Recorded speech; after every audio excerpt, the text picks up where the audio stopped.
Thank you, Graham. Good evening, everybody. I want to acknowledge Mike, you and your leadership of VIA.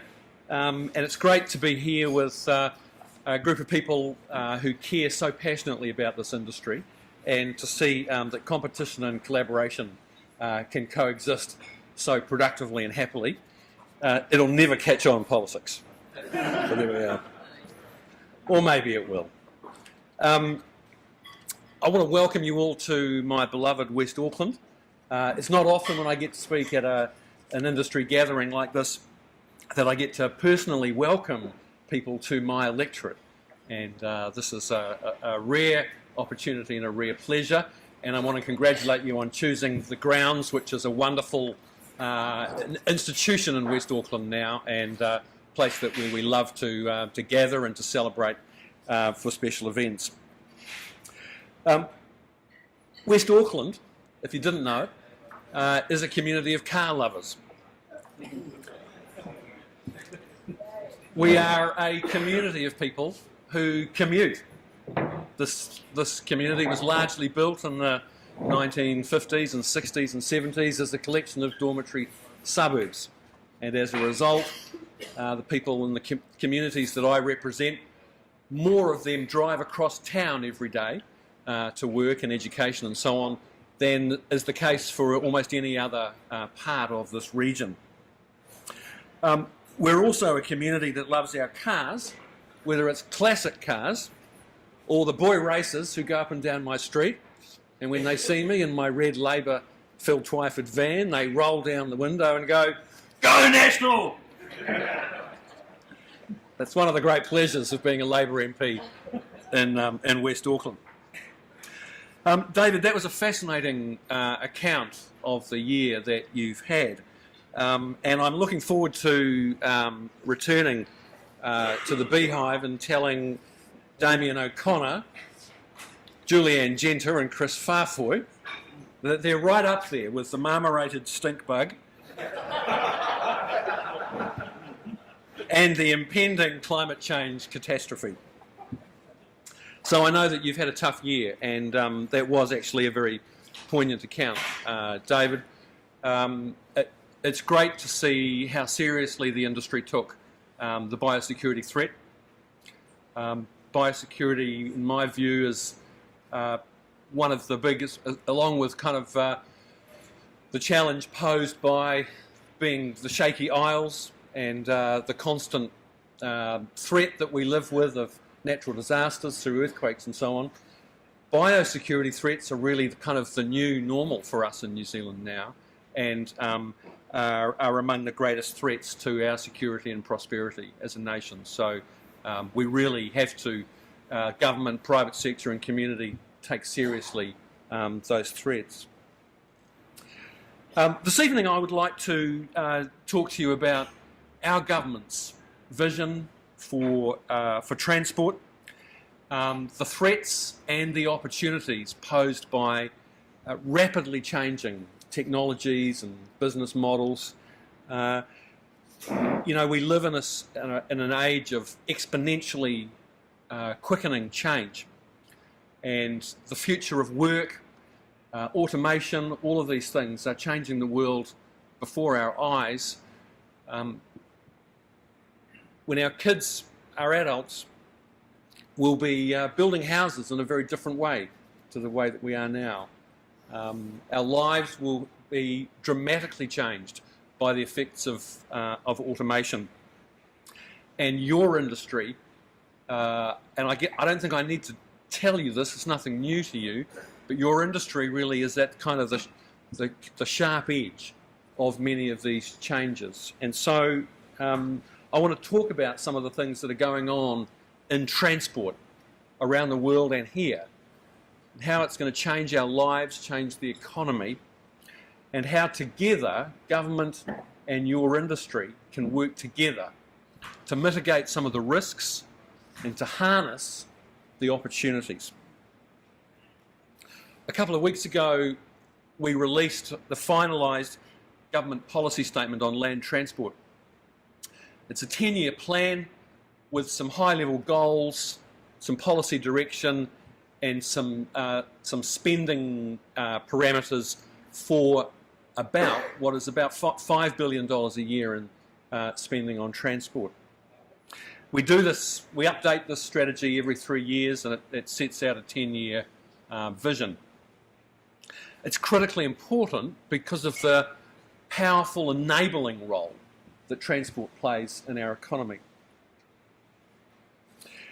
Our transport policy has elevated safety as one of the top goals of the entire transport policy. We want to reduce the number of people who are dying and getting serious injuries on the roads mostly.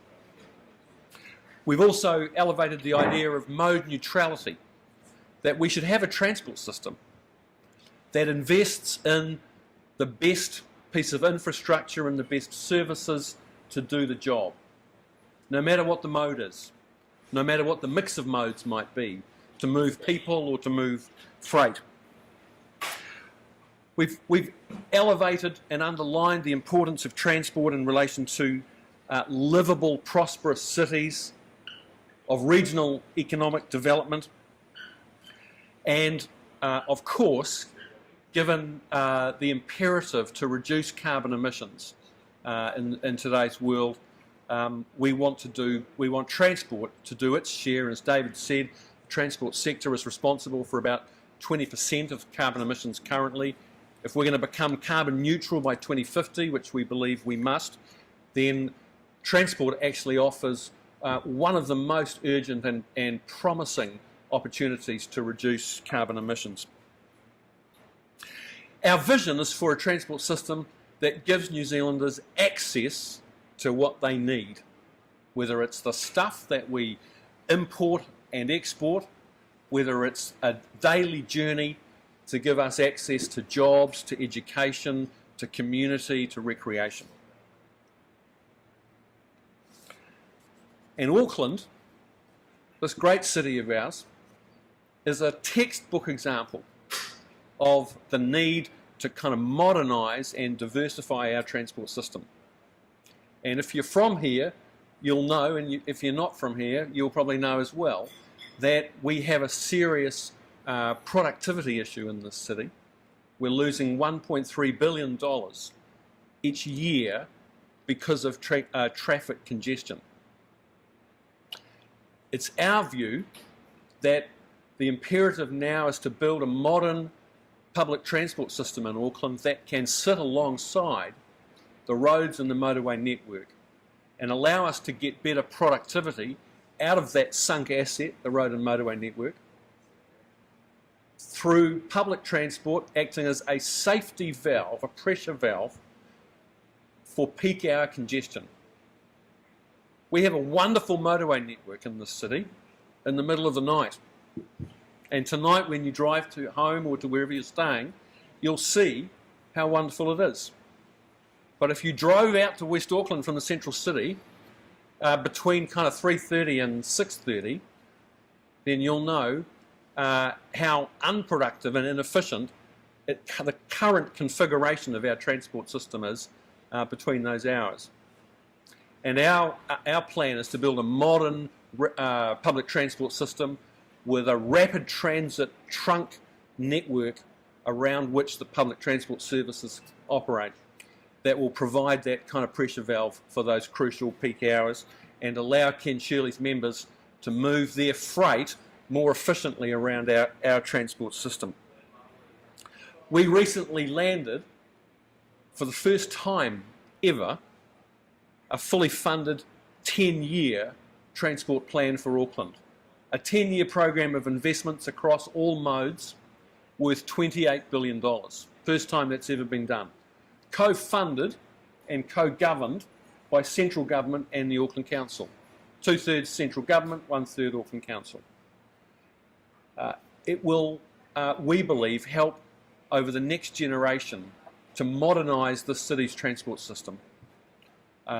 Building roads that are needed to support the housing developments that are taking place in the north, the northwest and the south, investing in the rapid transit network, increasing public transport, walking and cycling.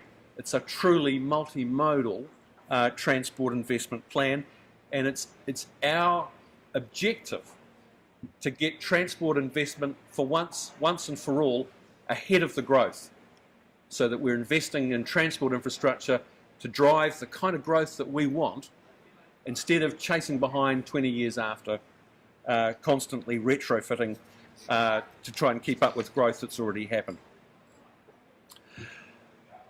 When we look at the future of transport, the big challenge we have is about mode shift. And I've talked a little bit about public transport, but we have to recognise, of course, that Kiwis love their cars. But the way that we use cars now, who owns them, and how they're fuelled is what is changing. Now, futurists have got a bad name. You know, years ago they were telling us that instead of eating beautiful meals like we have tonight, we'd be taking pills for nutrition. Remember when they told us how we were going to be working less and have all of these hours for leisure? I don't know what went wrong with that one. I grew up in the 60s and 70s when the Jetsons was one of my favourite cartoons on TV, and they had a great projection of the future transport system. But if you think it's some kind of crazy sci-fi fantasy, think about this. There's a company in the South Island currently testing personalised electric autonomous aircraft. Personalised autonomous electric aircraft.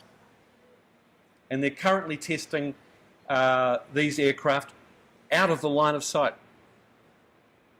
And they're testing these aircraft. They reckon in a few years they'll be ready for commercial application for personal and freight transport. So the Jetsons is not that far away, folks. Even closer are car sharing and ride sharing.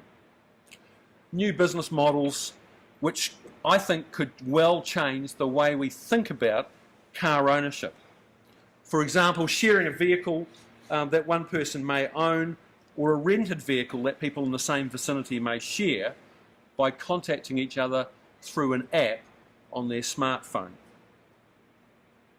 And there are already car sharing services operating, City Hop in Auckland, and there are others around the country.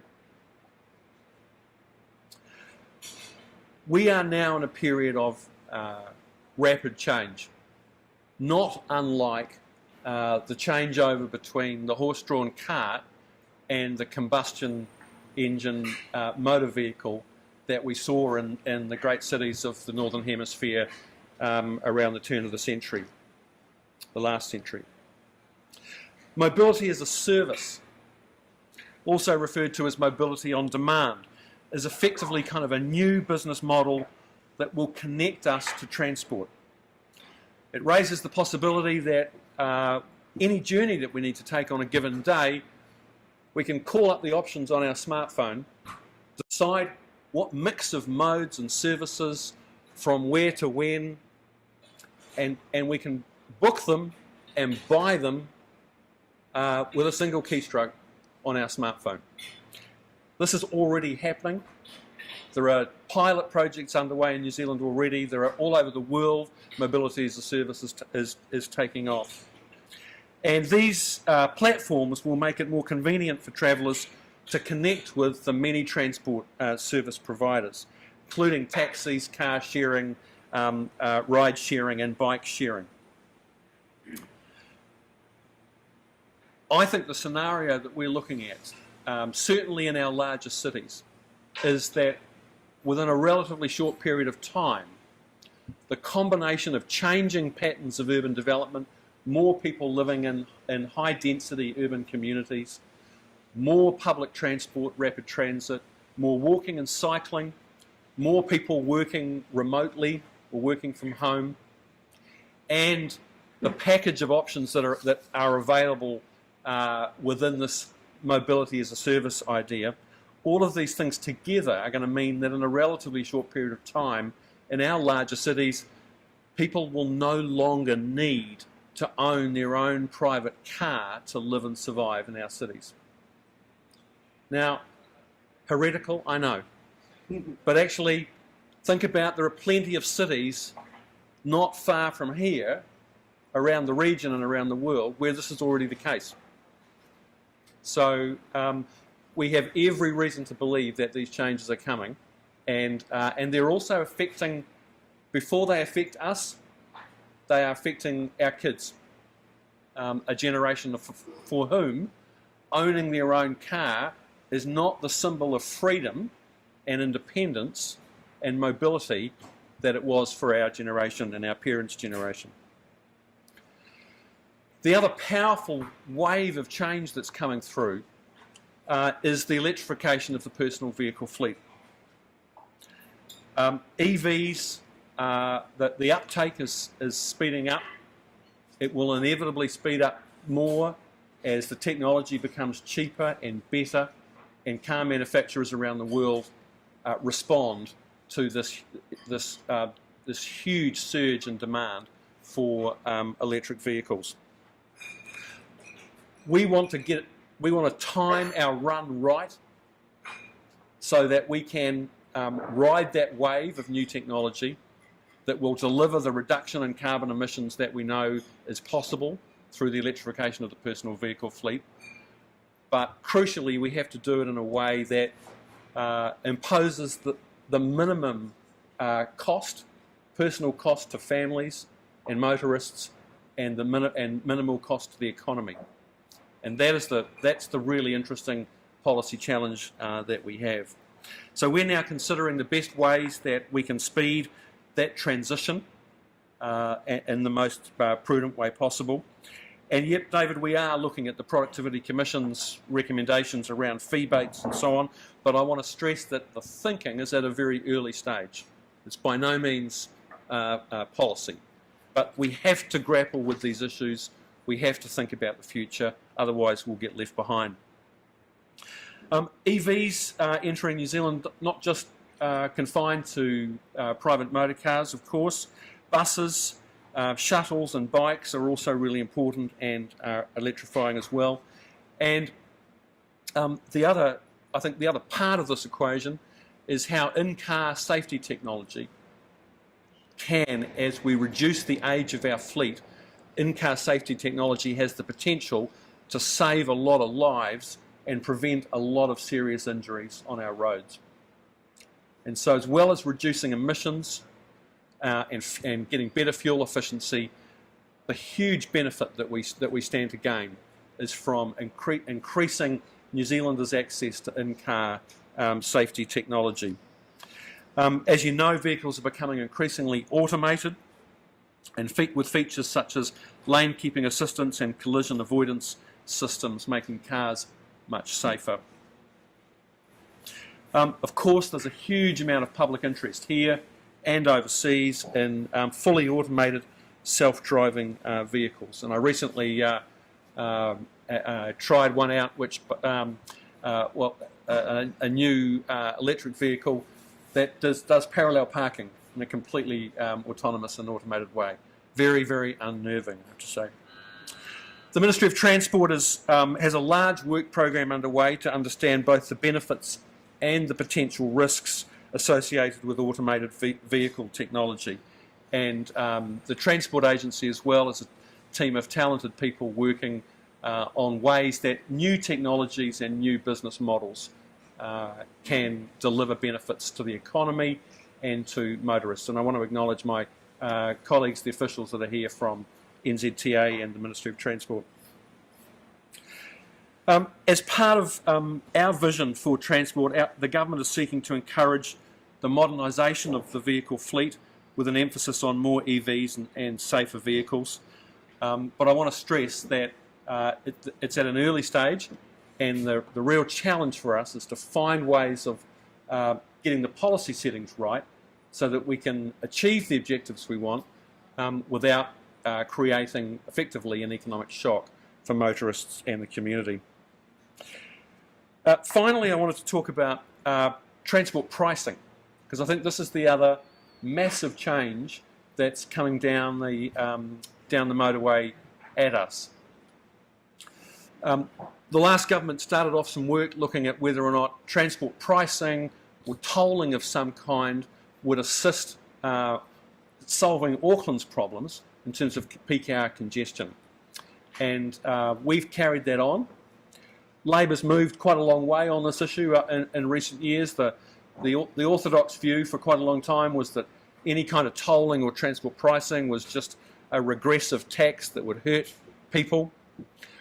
We've come to the view that actually the thing that hurts people most and hurts low-income households most is a transport system that doesn't offer them any choices and subjects them to